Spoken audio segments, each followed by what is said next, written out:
Deparando-se com a tentação. Deparando-se com a tentação.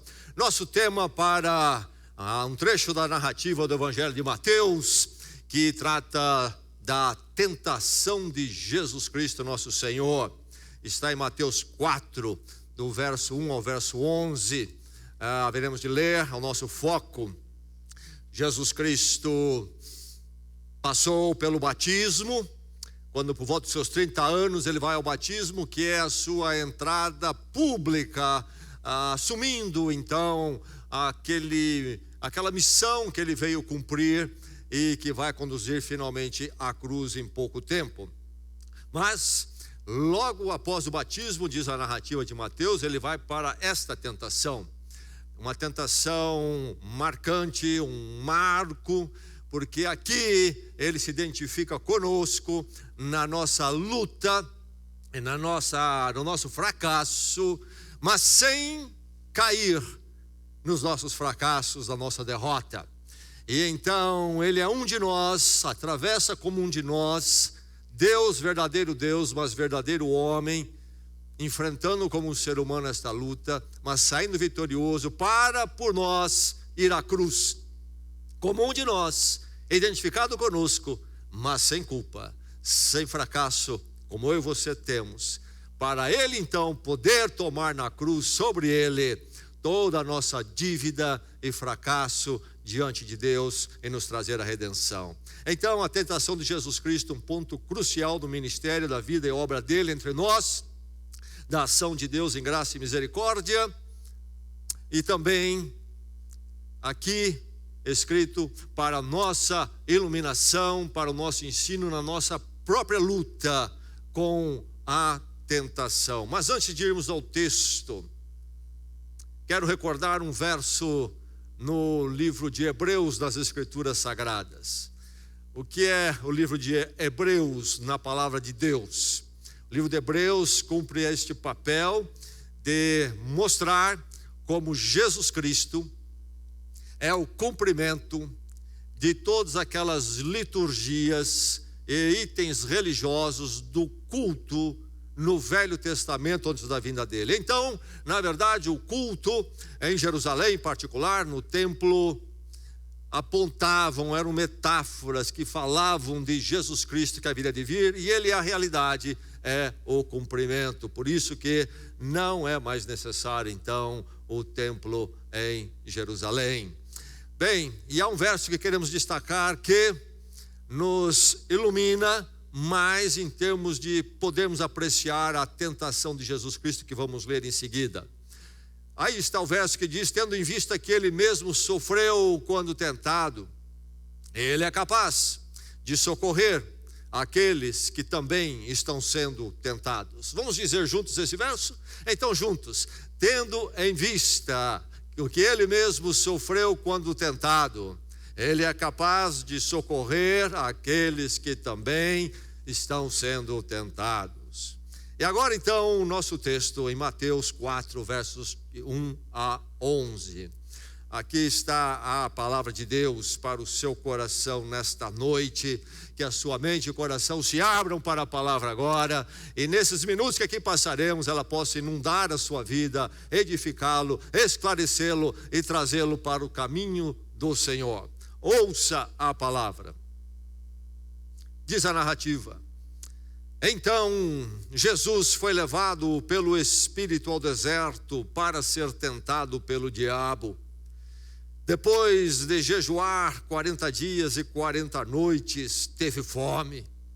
O tentador aproximou-se dele e disse: se és o Filho de Deus, manda que estas pedras se transformem em pães. Jesus respondeu: está escrito, nem só de pão viverá o homem, mas de toda a palavra que sai ou procede da boca de Deus. Então o diabo o levou à cidade santa, colocou-o na parte mais alta do templo. Ele disse: se és o Filho de Deus, joga-te daqui para baixo, pois está escrito: Ele dará ordens a seus anjos a seu respeito, e com as mãos eles o segurarão, para que você não tropece em alguma pedra. Jesus lhe respondeu: também está escrito: não ponha à prova o Senhor, o seu Deus. Depois, o diabo levou a um monte muito alto e mostrou-lhe todos os reinos do mundo e o seu esplendor. Ele disse: tudo isso te darei, se te prostrares e me adorares. Jesus lhe disse: retire-se, Satanás, pois está escrito: adore o Senhor, o seu Deus, e só a Ele preste culto. Então o diabo deixou, e os anjos vieram e o serviram. Esta é a palavra do Senhor. Arabe era um capitão de um navio baleeiro, isto é, um navio que se dedica a caçar baleias. Isto lá no século XIX, segundo a história do livro Moby Dick. E numa dessas aventuras do seu trabalho, ele então com a sua tripulação, quando saíram para caçar baleias, eles tiveram um encontro com uma baleia tipo cachalote, que é uma baleia muito grande e é um mamífero com o maior número de dentes que se conhece. E este exemplar atacou Arabe e os seus tripulantes. Bem, eles navegavam no navio da época com velas, mas o método de caçar exigia que eles deixassem o navio lá em alto mar e entrassem então num bote ali com 8, 10 tripulantes. E então naquele bote é que eles procurariam se aproximar da baleia e então arpoá-la e finalmente poder arrastá-la para o navio. Bem, numa dessas aventuras então, diz o livro, que este grande exemplar com que eles se encontraram, que passou a ser chamado de Moby Dick, atacou o bote deles e nesse ataque acabou decepando a perna do capitão Arabe. Ele se recupera, não é resgatado, não morre. Depois então de recuperado, ele continua no seu trabalho de capitão de navio baleeiro, mas ele tem uma ideia fixa de encontrar e caçar a Moby Dick que lhe roubou a perna. E ele sai então para esse trabalho, navio e a sua tripulação, mar adentro. E chega então em alto mar, ele reúne a tripulação e ele faz o seu discurso desafiador e querendo inspirar ali a tripulação para realmente se dedicar a achar aquela baleia que lhe tirara a perna. Ele diz para a tripulação que eles teriam uma recompensa. Ele toma uma moeda de grande valor nas suas mãos, de ouro puro, mostra para eles e diz para eles: quem primeiro avistar esta baleia, e ele dá algumas edificações. Uma delas é que esta baleia ou este exemplar teria 3 arpões fincados nas suas costas, porque eles deixaram naquela luta 3 arpões nela. Quem primeiro ver esta baleia e anunciar, vai ganhar esta moeda aqui. E então ele toma a moeda e a prega no mastro, ali na frente de todos. Aqui está a recompensa de quem ver e anunciar a baleia primeiro. E todos os marinheiros olham mesmerizados, encantados, aquela moeda brilhando no mastro. Grande valor, grande recompensa. E todos estão ansiosos para ganhar aquela moeda, mas estão com seus olhares transfixos nela.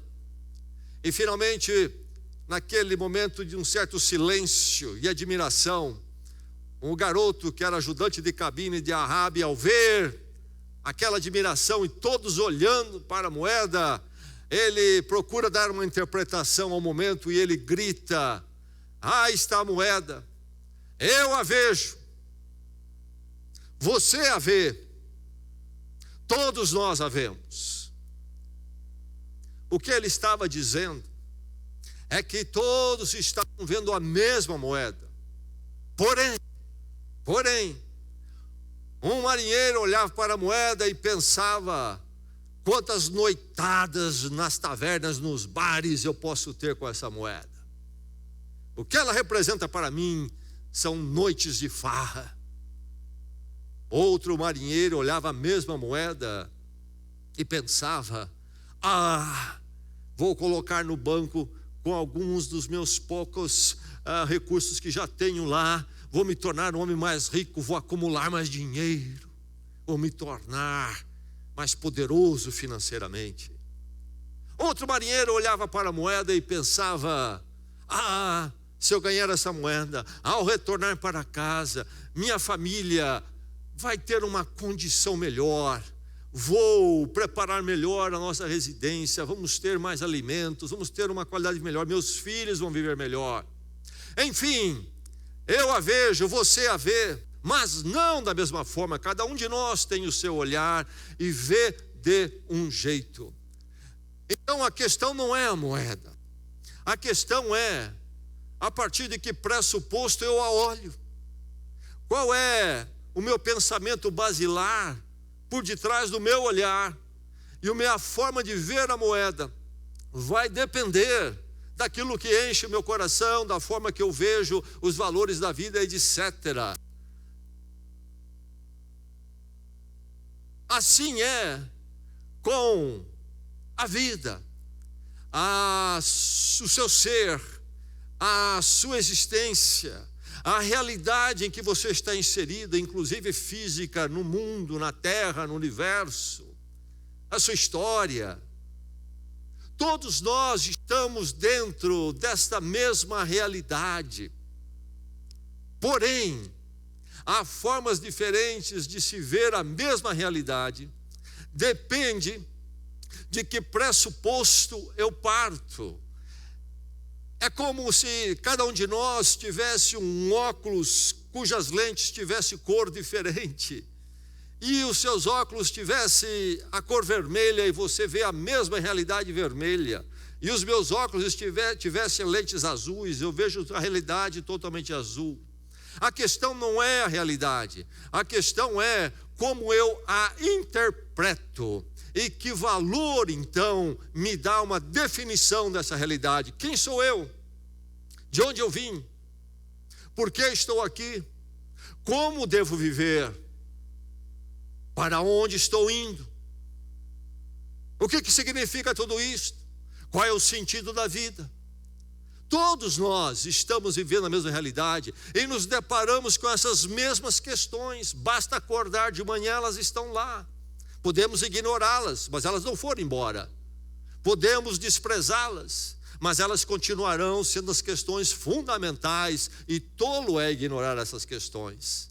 Mas a questão então está em como é que respondemos, isto é, a partir de onde nós olhamos tudo isto, nossa própria existência.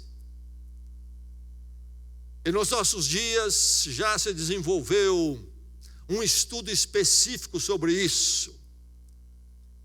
E na nossa língua esse estudo ganha o nome de cosmovisão.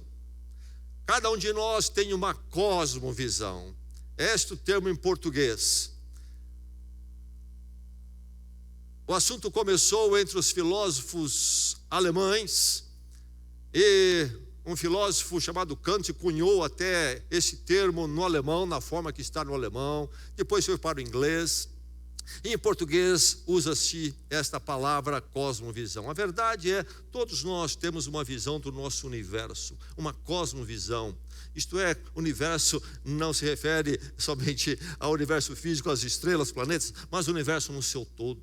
nós, enquanto seres, nossa existência, nossos valores, nossa razão de ser, nosso sentido da vida. O que é tudo isto? O que significa esses poucos anos que passamos neste mundo? O que significa o nosso labutar e correr, o nosso existir? Quem sou eu? O que é essa realidade? E a pergunta então é: qual é a sua cosmovisão? Qual é a sua? E esse texto da tentação de Jesus nos coloca diante disto. Qual é a cosmovisão dominante nos nossos dias? A maior parte das pessoas olham a sua vida, a sua realidade, os seus afazeres, o seu ter, o seu viver, a sua história. De que perspectiva? Com qual cosmovisão? Respondo. O nome é secularismo. Isto mesmo, secularismo. Uma palavra que nos é dada do latim. Nossa língua é, na sua maior parte, uma língua latina. E vem da palavra saeculum, isto é, daquilo que é secular. Secularismo vem de secular. E este termo no latim quer dizer deste mundo, somente desta geração, somente deste tempo. É algo que envolve o aqui e o agora, somente. A realidade toda, a interpretação toda secular existe o valor maior, e o que existe é o aqui e o agora. A palavra secular no latim era usada lá na Idade Média para distinguir aquilo que pertencia à vida da igreja, chamada Igreja Católica Apostólica Romana, e as autoridades de governos dos diversos principados ali da Europa na Idade Média. Naquela época havia um cruzar muito grande entre o poder religioso e o poder civil. Então falava-se entre aquilo que pertencia à esfera eclesiástica, isto é, da igreja, e aquilo que pertencia ao governo temporal, civil, que seria o que é secular. Mas, com o passar dos tempos, chegou um momento quando o termo foi aplicado diferente e podemos usá-lo, e é usado até nestes dias da seguinte forma. Bem, como é que começa? Começa com um homem chamado George Holyoake, um inglês, editor de jornal, escritor, no século XIX. Inglaterra, naqueles dias, era um país marcadamente cristão. Mas ele era um agnóstico, isto é, tinha o pensamento que não havia como se provar e se confirmar a existência de Deus. Então, é uma forma mais precavida de se confessar um ateísmo. E ele, então, abraçava esta ideia de que a vida devia ser vivida sem religião. E ele chamou essa proposta, então, de secularismo. Secularismo. A vida à parte da religião, sem considerar religião, sem necessidade de religião. E aí, então, o que ele coloca? Ele coloca duas cosmovisões em tensão e em oposição. Uma visão, uma cosmovisão, uma perspectiva onde olhamos as coisas a partir de Deus, a revelação de Deus na palavra de Deus, e Deus revelado e manifesto em Cristo Jesus, e a partir deste ângulo nós interpretamos tudo da nossa existência, quem nós somos e a nossa realidade. E ele dizia: há uma outra, que não precisa e não começa por aí.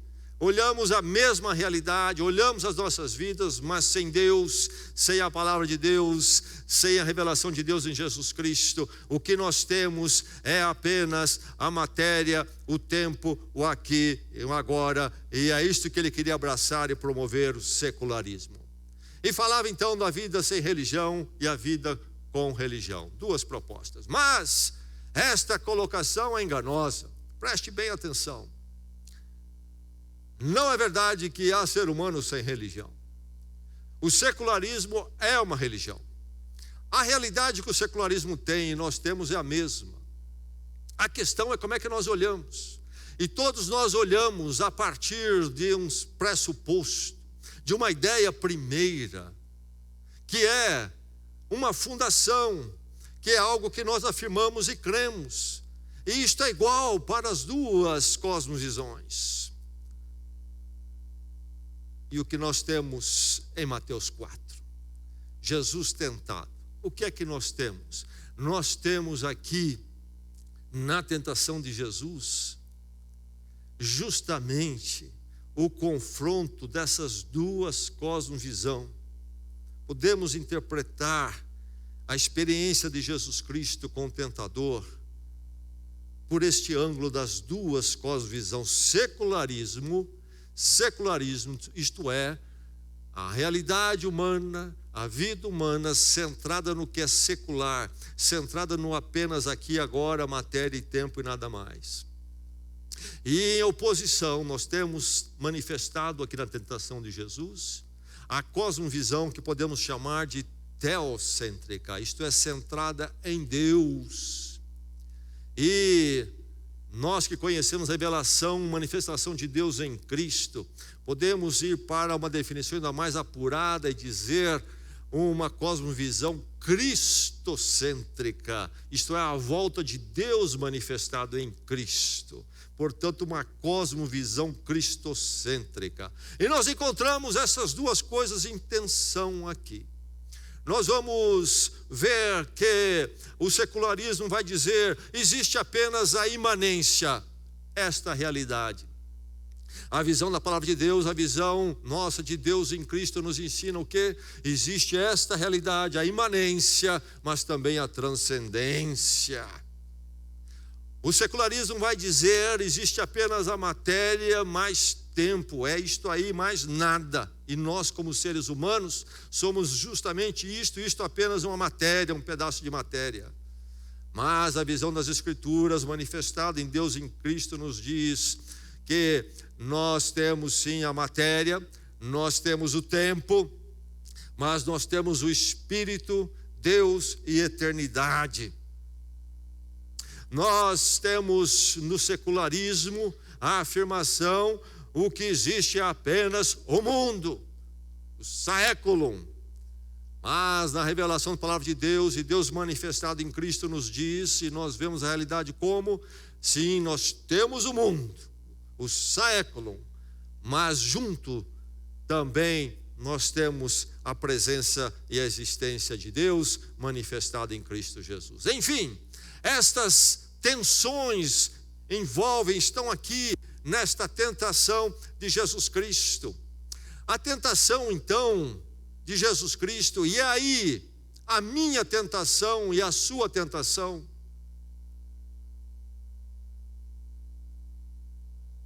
Antes de eu ir em frente, uma pergunta para você. Você é tentado? Não? Estou falando a alguém aqui que não é tentado? Não sabe o que é isso? Então, não tenho muito a que dizer para você. Mas a você que pertence ao ser humano que nós conhecemos, bem-vindo esta noite. A mensagem é para você. Você que é tentado. A palavra de Deus para você. A tentação de Jesus Cristo e a sua que você enfrenta, dia dentro, dia fora até, o coloca justamente diante de perspectivas fundamentais.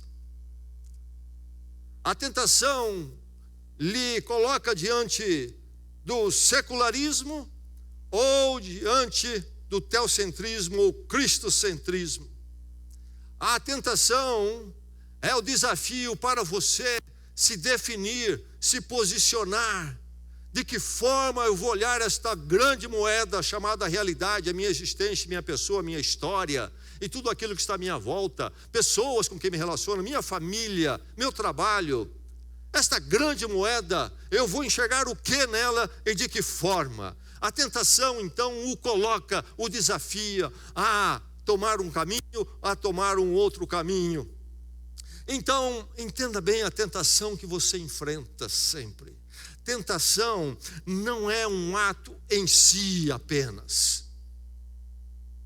Tentação, se for o caso de você cair no convite do mal, não é um erro isolado em si. Não. A tentação define a sua visão, a sua perspectiva abrangente de vida. A tentação aponta, se você abraça o secularismo, a sua forma de interpretar toda a sua realidade, quem você é, a sua história, a sua forma de viver de um jeito ou de outro jeito. É o que acontece na experiência de Jesus Cristo, esse desafio é colocado diante dele. E é a mesma coisa comigo e com você. Jesus foi tentado exatamente como eu e você somos, como diz o texto de Hebreus que nós lemos juntos no início. Ele passou por aquilo que eu e você passamos, e é justamente isto. Note bem as perspectivas diante da tentação. Secularismo ou cristocentrismo, Deus revelado em Cristo, são as perspectivas. Tentação então é crucial. Tentação não é sobre um ato isolado, mas como eu vivo, qual é o sentido da minha vida. É preciso então discernir as perspectivas na tentação. Quando você está diante dela e você pode ir para a direita e para a esquerda, discerna, porque para a direita e para a esquerda é uma definição de uma interpretação toda de existência de vida, de sentido para a vida. Secularismo, cosmovisão, a forma de interpretar a vida com o saeculum, secularismo aqui e agora. Começa com o quê? Começa com a questão do tempo. E então, no secularismo, quem abraça o secularismo, interpreta a vida através do secularismo, focado no aqui e agora, vai ter como máxima principal o quê? Curta o agora, desfrute do agora. Você começa a perceber como você vive no mundo secularista. Há muita religiosidade daqui para lá, mas tudo isso é superficialidade, são paliativos, porque no fundamento, realmente nós vivemos numa humanidade secularista. Se você ouve a mídia, se você ouve inclusive o marketing e a publicidade em grande medida, essa é a mensagem. Esta é a mensagem. Curta o agora, desfrute o agora. O momento, o que conta é o momento, o que você tem é só o momento. Filmes, músicas, falam disto. O que conta é o momento. E nada mais. Quando você estava na roda dos amigos, é muito claro isso nas colocações. Talvez ninguém vai dizer isso dessa forma, não vai fazer uma ponderação como eu estou fazendo aqui, não refletiu o suficiente, mas na conversa você vê que já estão doutrinados nessa questão de viver para curtir o agora, o que interessa é o agora. O que conta é somente o agora, este momento. É um viver para um imediatismo de satisfação. Toda satisfação precisa ser satisfeita imediatamente. O que existe é só o agora. O agora, esse momento, é a única certeza e o único valor que você tem para a vida. É o valor maior, esse momento, agora. Então o que importa é você aproveitar o agora. O que é viver de forma superior? A melhor forma de viver no secularismo, então, é focar no momento. Foque no momento. O que tem é este momento. E o que nós encontramos aqui na tentação de Jesus Cristo? Primeiramente, 3 tentações. Primeiramente, é justamente isso. Jesus está jejuando e orando. E fala ali em 40 dias... O número 4 e seus seguidos de 0, nas Escrituras Sagradas, sempre um número simbólico de um tempo completo. E a razão para 40 aqui, por causa da experiência do Velho Testamento, é uma simbologia, nós não sabemos exatamente tudo, pode ser literal, mas enfim, são dias de jejum ali no deserto, e diz o texto que a fome bateu. A tentação vem e vai provocá-lo. Jesus está no deserto, está com fome, porque está em jejum, está sendo tentado. Por quê?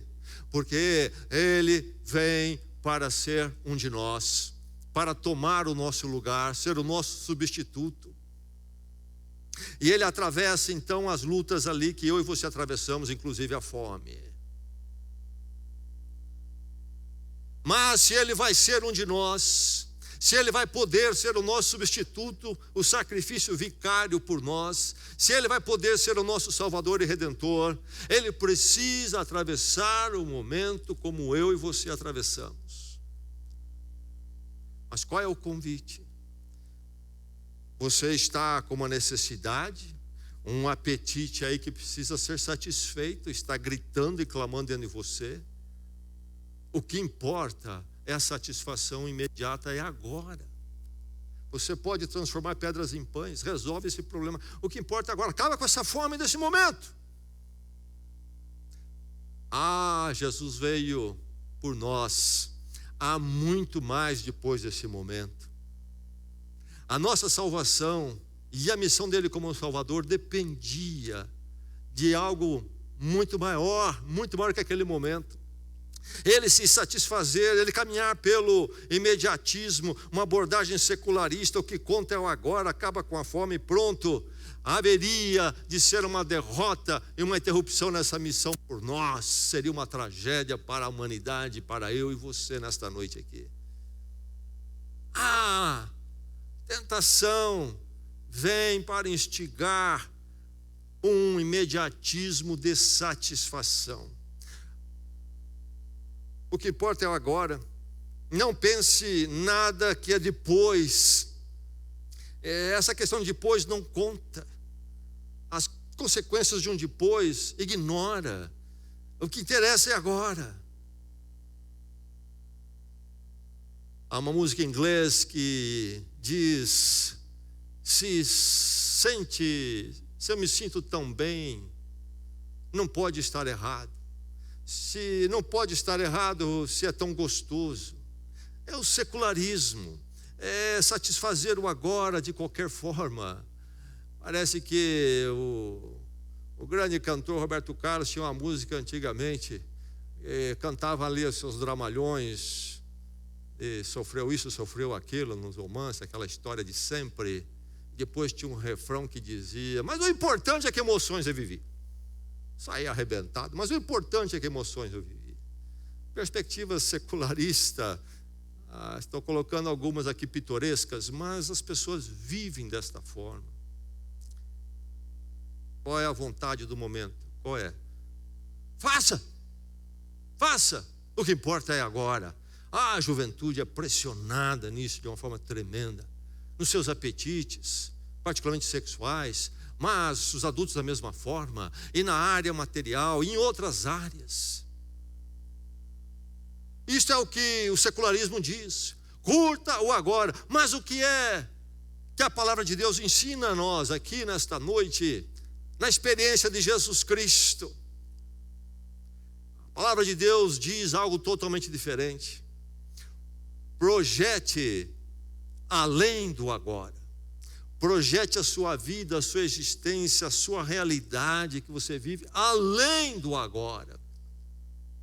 Transforma as pedras em pães e pronto, satisfaça-se já. Vem Jesus com a resposta, citando lá no Velho Testamento, o livro de Deuteronômio, na palavra de Deus, capítulo 8.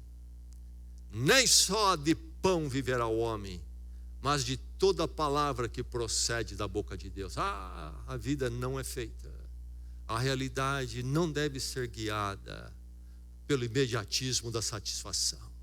Há muito mais do que o agora. Você entende isso? Quantas pessoas nas igrejas e professam teoricamente até serem cristãos, mas na verdade são secularistas, vivem com esses valores. Meu irmão, minha irmã, em Cristo aqui nesta noite, examine o seu coração e a sua forma de ver a realidade da vida. Como é que você olha a moeda? Você que nos visita, se você ainda não chegou ao Evangelho e à cruz, Que nesta noite possa haver uma revolução na sua vida e você ouça a palavra de Deus.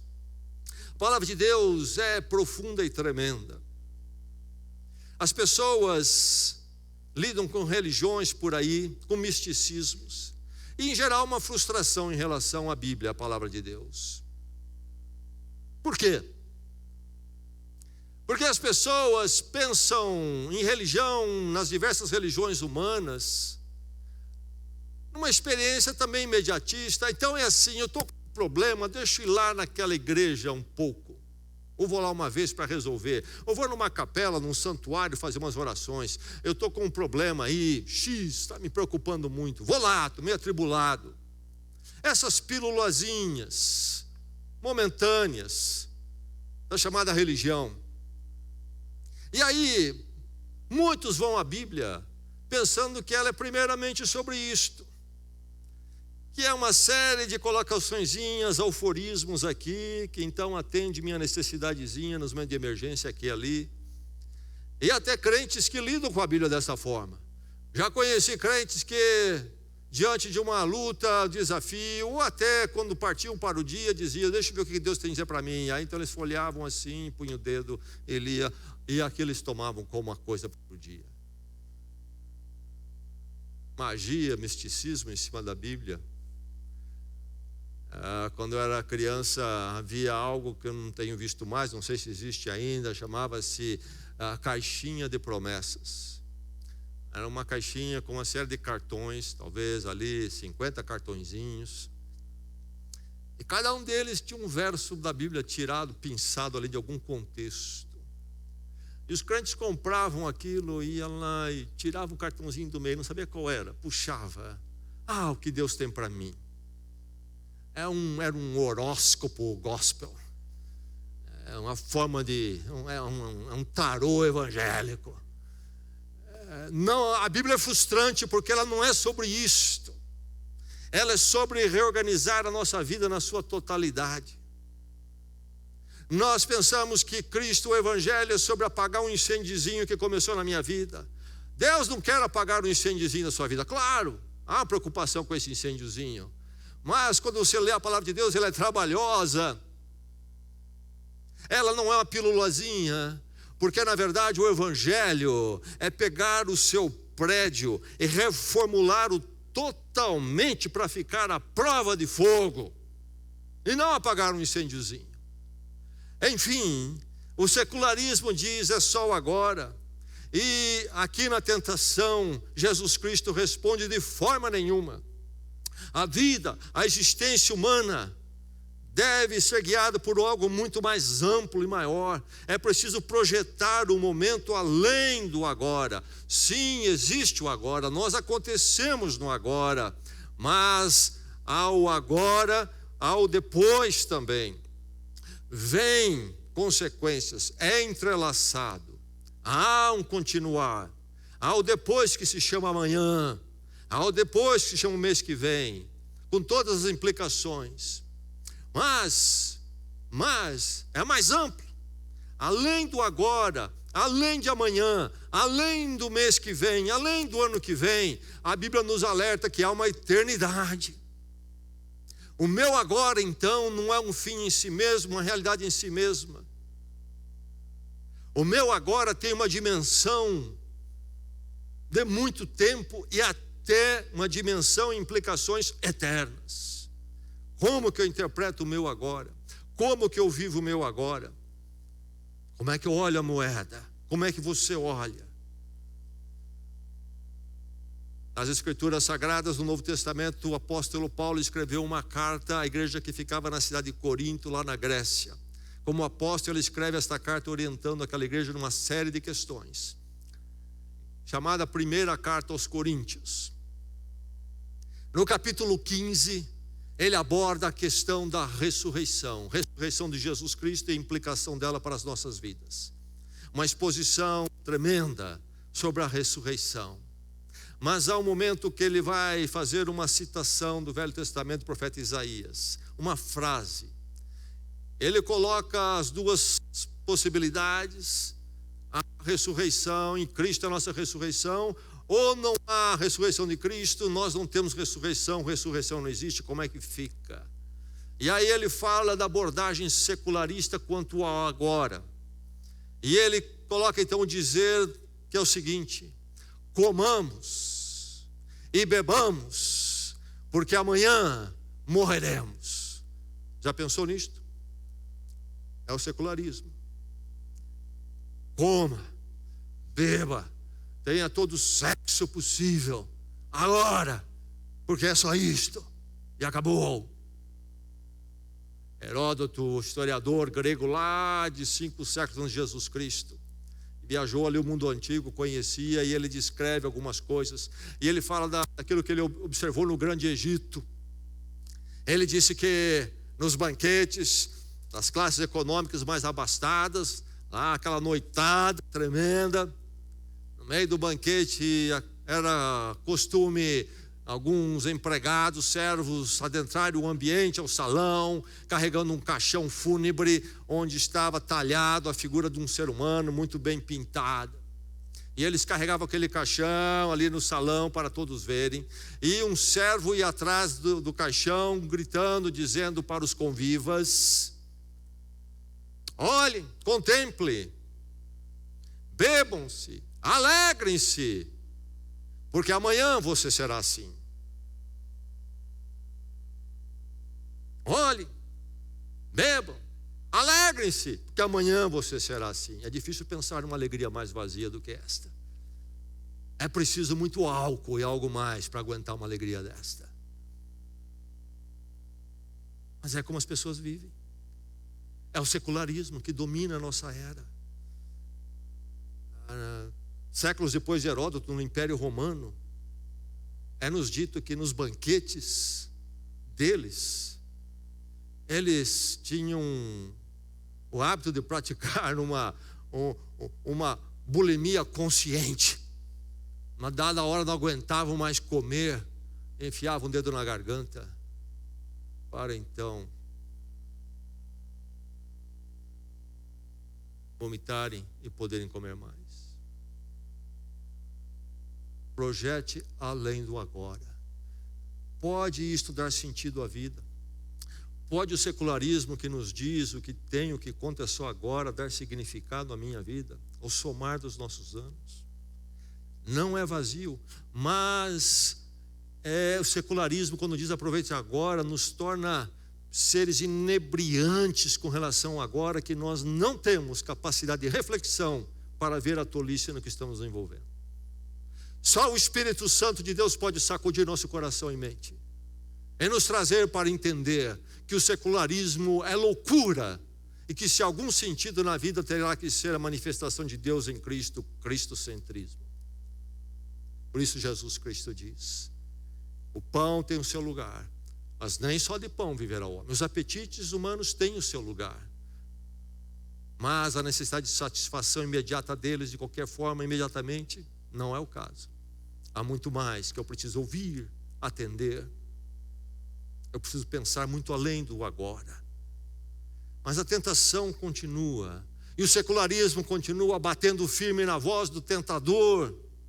E se o secularismo é um convite para então o tempo do agora, ele é também sobre o situacional, a dada situação isolada, aquela que eu estou inserida, aquele ambiente, aquele acontecimento no qual estou inserido.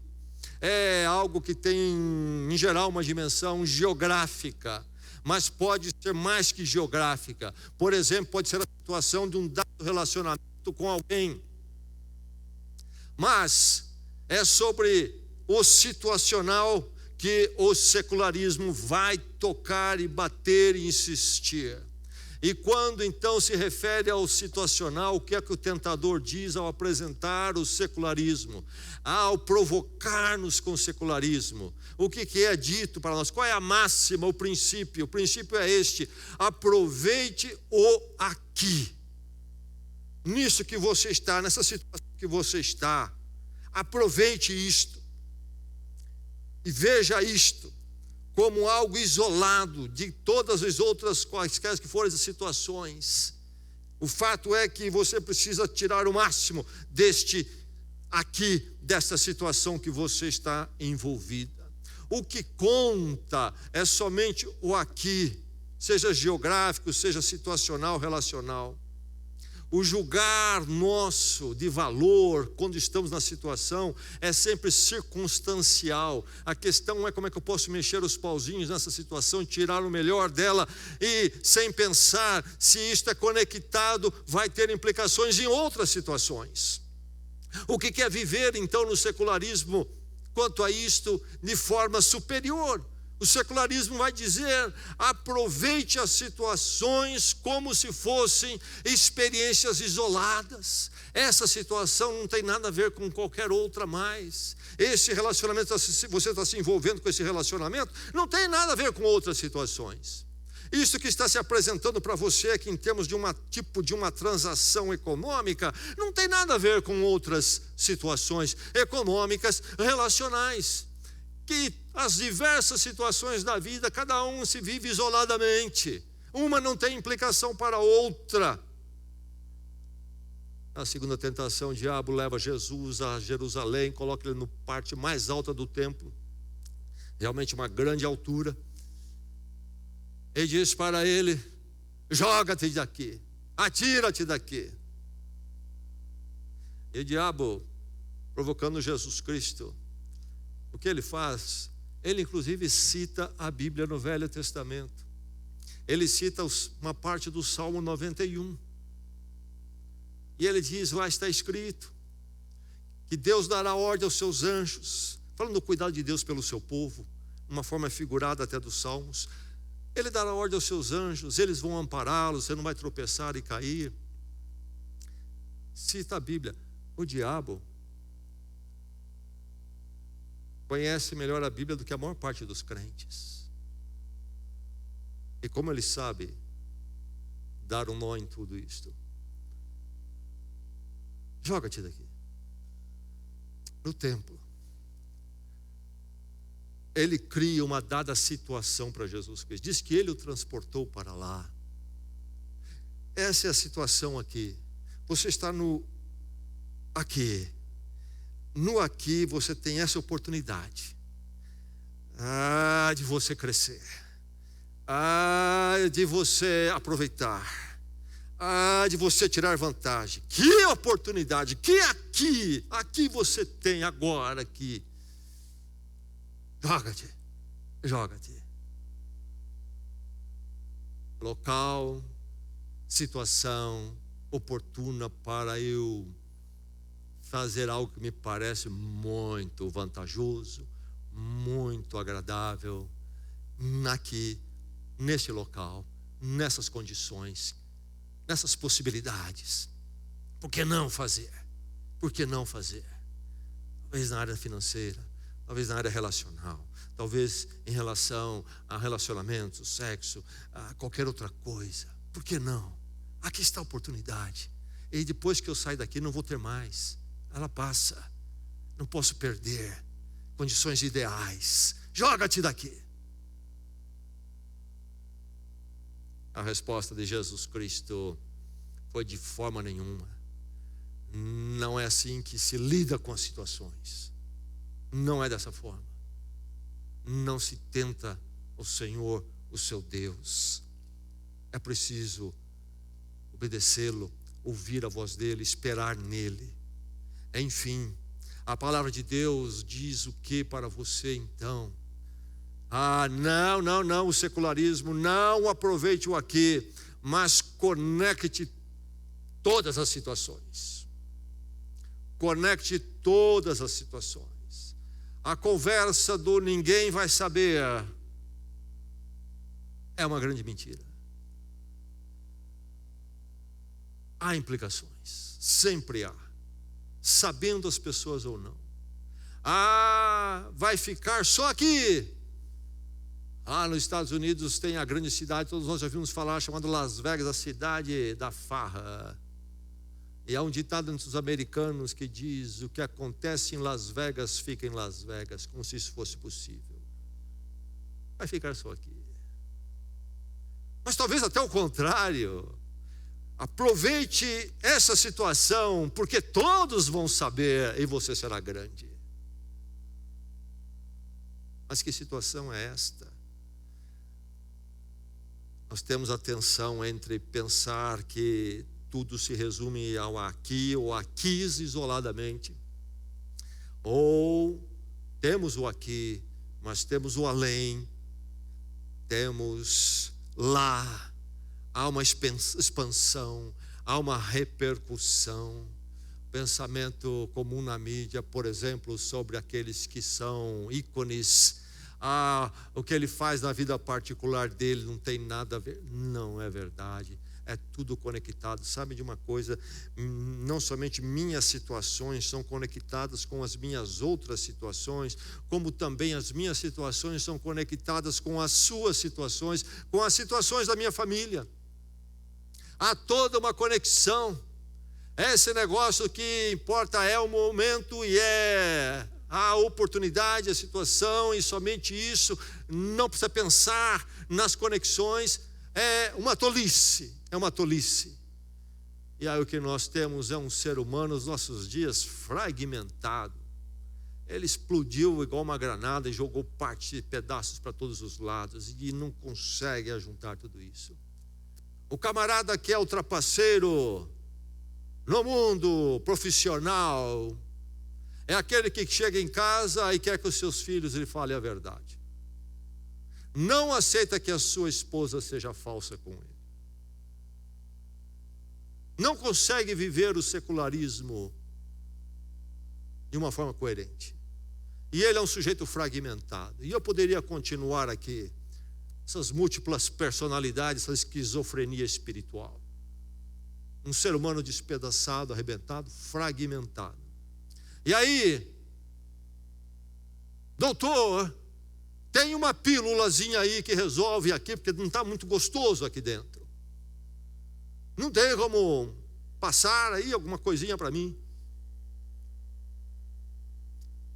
Vida sábia, Jesus Cristo nos aponta, diante das perspectivas que são apresentadas a Ele, o secularismo, ou relacionamento com o Pai, Deus, alinhado com Deus, conecte todas as situações, que você seja a pessoa que é uma só, harmoniosa, holística, e não fragmentos. Trabalho, família, igreja, relacionamentos, tudo isso é conectado. Emoções, finanças, entretenimento, trabalho, tudo tem implicação em tudo. Tudo é um bloco só. Um bloco só. Esse é o ensino da palavra de Deus.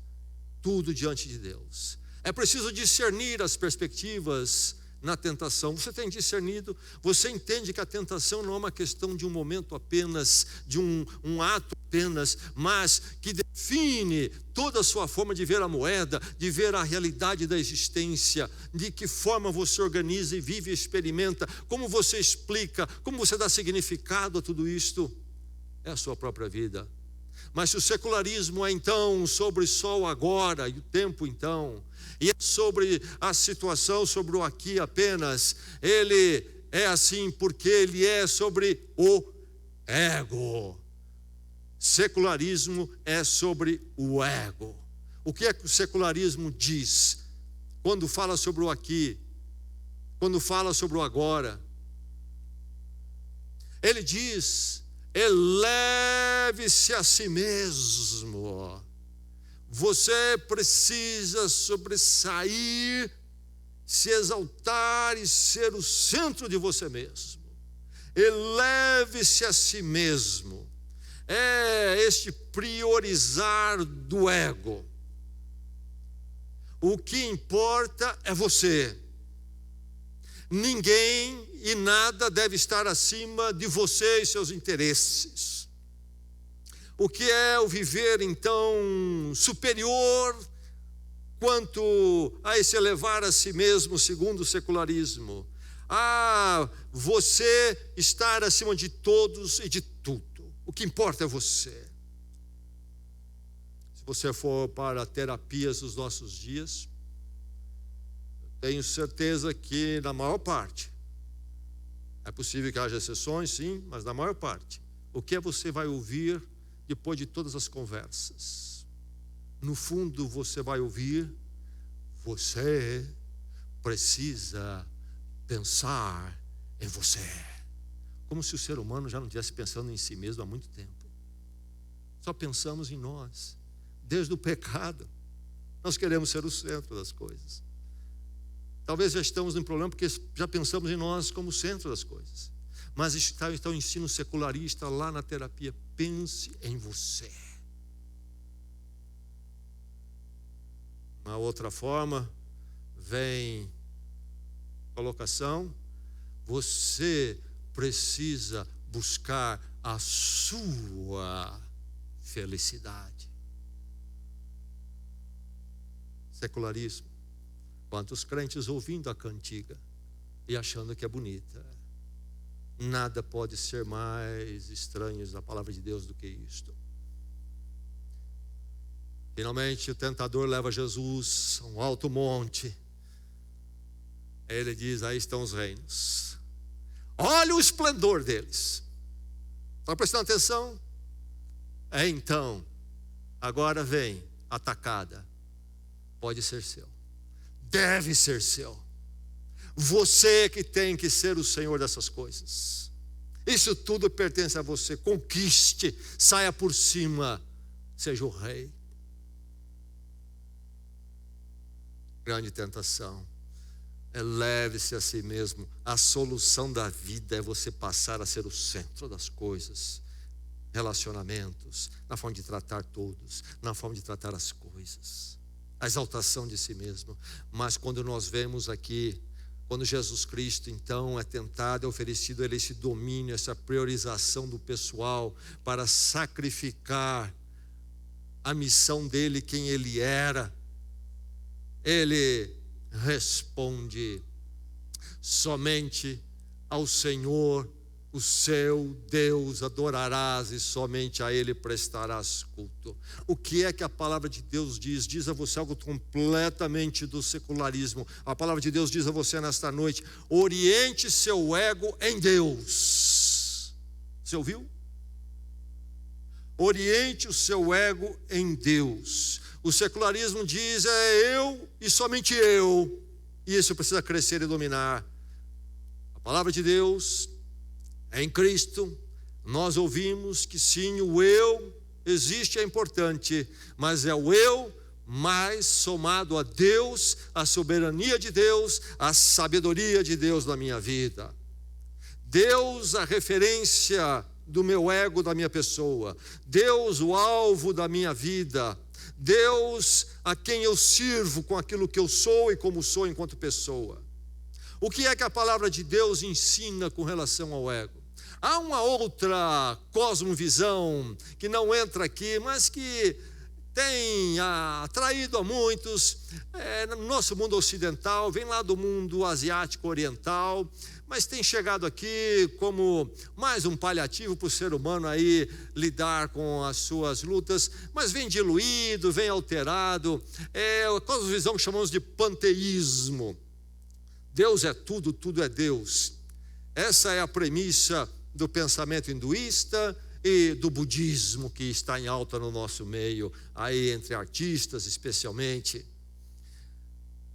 Na visão panteísta, seja uma divindade ou seja na visão budista de um bloco único metafísico, o grande alvo e a necessidade é eu e você como seres individuais, como pessoas, precisa desaparecer e nós esvaecermos nesse todo, como uma gota d'água que cai no oceano.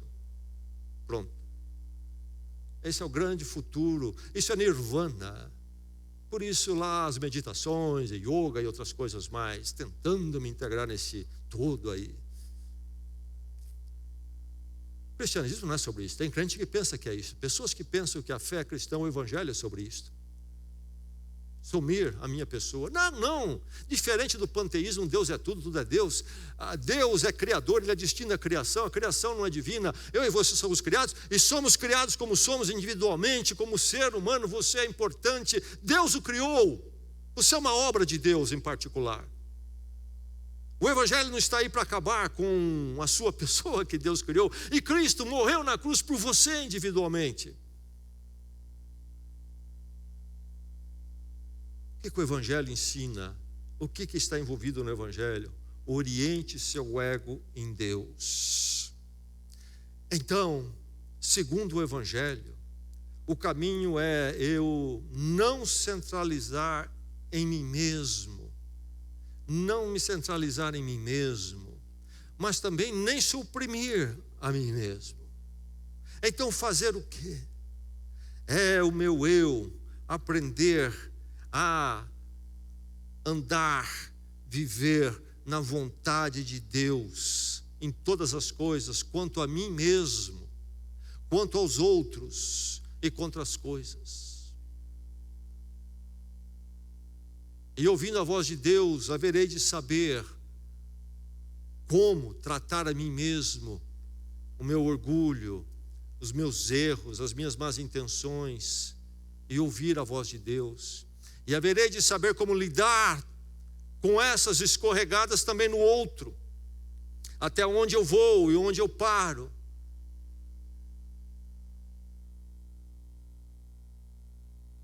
Tempos atrás, conversei com uma pessoa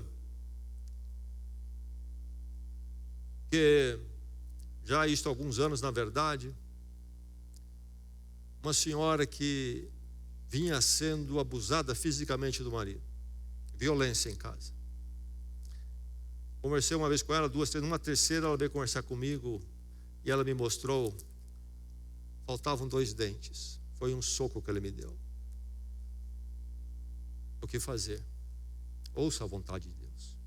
A vontade de Deus não é que em nome de salvar o casamento você fique numa situação até de risco para a sua vida.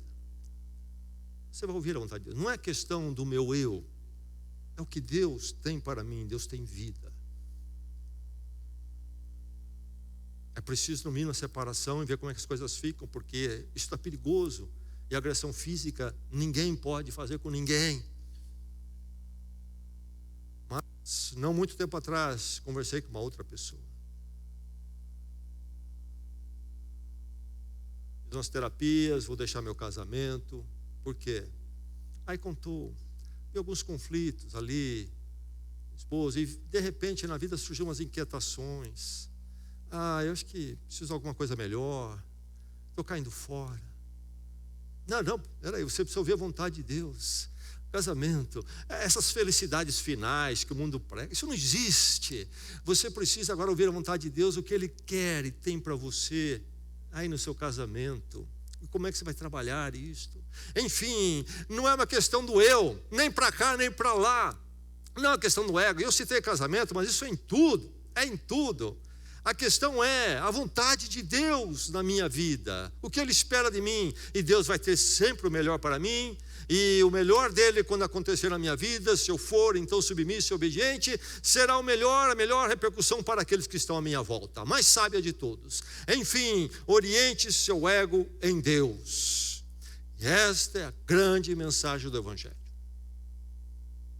Cristo, que veio por nós, andou como um de nós e foi à cruz como nosso substituto, tomou o nosso lugar como um de nós, criou a oportunidade de então eu ser liberto dessa escravidão do ego para poder viver uma vida na paz com Deus e na verdade de Deus e alinhado com Deus. Quando eu me encontro com Deus em Cristo, quando eu conheço realmente a fé cristã, o Evangelho, é aquele momento quando eu caio em mim, sou realmente pecador, sou dominado pelo ego, pelo secularismo, tenho talvez uma crencinha em Deus aí de muleta, mas não tem nada a ver realmente com a verdade.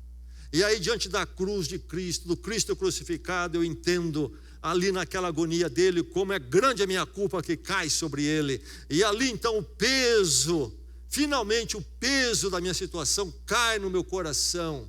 E vem sobre mim a contrição. Aí eu tenho condições, muito humildemente, finalmente eu posso clamar pelo perdão diante de Deus em Cristo.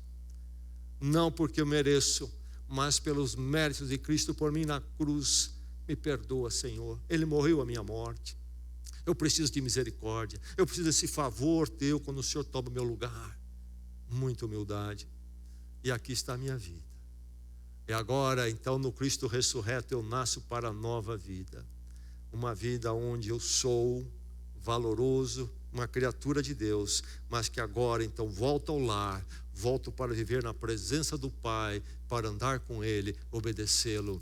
Não eu no centro, mas Ele no centro. Esse é o caminho do Evangelho. É este o caminho do rompimento com a perspectiva secularista, para viver a vida cristocêntrica, Deus em Cristo em mim. E aí então, que maravilha! Longe agora de uma vida fragmentada, horrível, que me machuca, fere, me torna ali poderoso mundanamente, secularmente, mas grandes estragos em mim, na minha casa, na minha história. Um rastro de destroços eu vou deixando e tentando provar que eu sou. Tudo isso para trás. Fragmentação. E agora em Cristo, minha vida harmonizada à volta dele. Agora cheguei à condição holística, uma totalidade harmoniosa, e aí uma vida edificante e bela em todas as áreas da minha vida. Você percebe a perspectiva, ou as perspectivas que a tentação traz para você? Em cada momento que ela bate a porta do seu coração, é um momento de definição, de interpretação. Quem é você, quem é a sua existência? Como é que você vê toda a realidade, a sua história e seu ser? É crucial. Há um livro cujo título é Nomeie o Elefante, escrito por um pensador de primeira linha, Arthur Searer, e grande defensor da fé cristã. E ele conta uma historinha nesse livro, um livro de profundidade, mas uma história simples, uma pequena ilustração que ele coloca no livro. O filho, um garotinho, volta para a casa da escola. Ele havia aprendido lá na escola como o mundo, a terra é uma esfera, no espaço, sozinho. Ele volta para casa e fala para o pai, encantado, que ele aprendeu na escola, e depois ele vem com uma pergunta, mas o pai dele, mas o que segura essa terra lá? Não cai? O pai, lidando ali com o garoto, pequeno, tenta entrar na imaginação infantil e diz para ele, tem um macaco que fica segurando a terra, para ela não cair. O garotinho se contentou com a resposta, foi embora. No dia seguinte ele volta da escola e ele diz, pai, você falou que o macaco segura a terra para não cair. O que segura o macaco? O macaco? Ele está em cima de uma tartaruga muito grande. Macacão grande, tartaruga grande. Segura a terra. Foi embora, conformado. No dia seguinte, outra vez, ele volta. Pai, o que é que segura a tartaruga? Meu filho, tartaruga? Embaixo dela tem um elefante grande, muito grande. Ela está em cima do elefante. Agora já, garotinho, um PhD na questão, doutor, não espera muito e pergunta, e embaixo do elefante? O elefante, filho? O elefante, ele vai até o fim lá embaixo.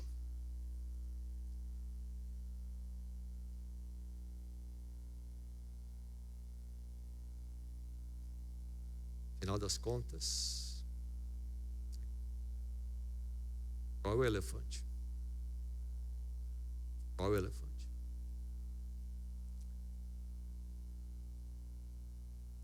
A moeda é a mesma.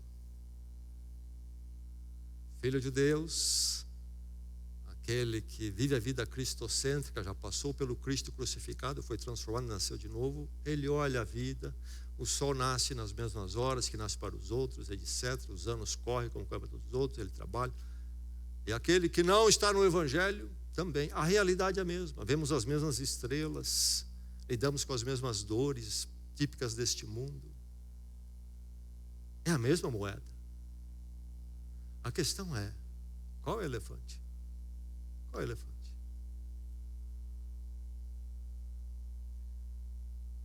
A verdade é que a moeda que nós olhamos não é suficiente em si mesma. Podemos entendê-la, podemos estudá-la enquanto realidade física, mas depois chegamos a um momento em que vamos ter, ou nós nos rendemos diante de Deus, alguém que é maior do que esta realidade, ou vamos criar algum elefante absurdo para tentar acalmar o coração e justificar os nossos caminhos.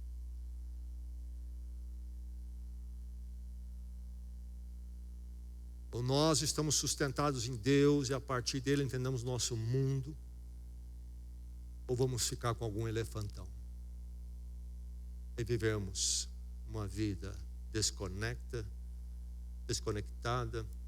fragmentada, sem sentido. E aí está a tentação, nesta noite o coloca diante do Cristo crucificado.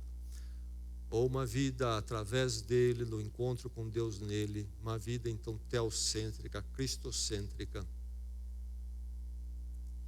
E esta vida que faz sentido agora e em todos os lugares, e amanhã, e até na eternidade.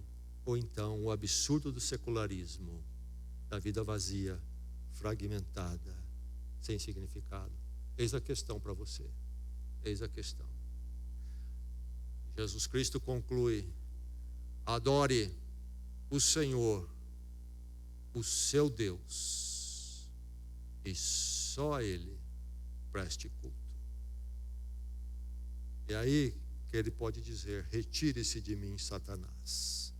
No seu secularismo, vou ficar à vontade, a pessoa de Deus. Essa é a minha vida. Me organizo nele e à volta dele. Adore o Senhor, o seu Deus, e só a Ele preste culto. Vamos orar na presença do Senhor.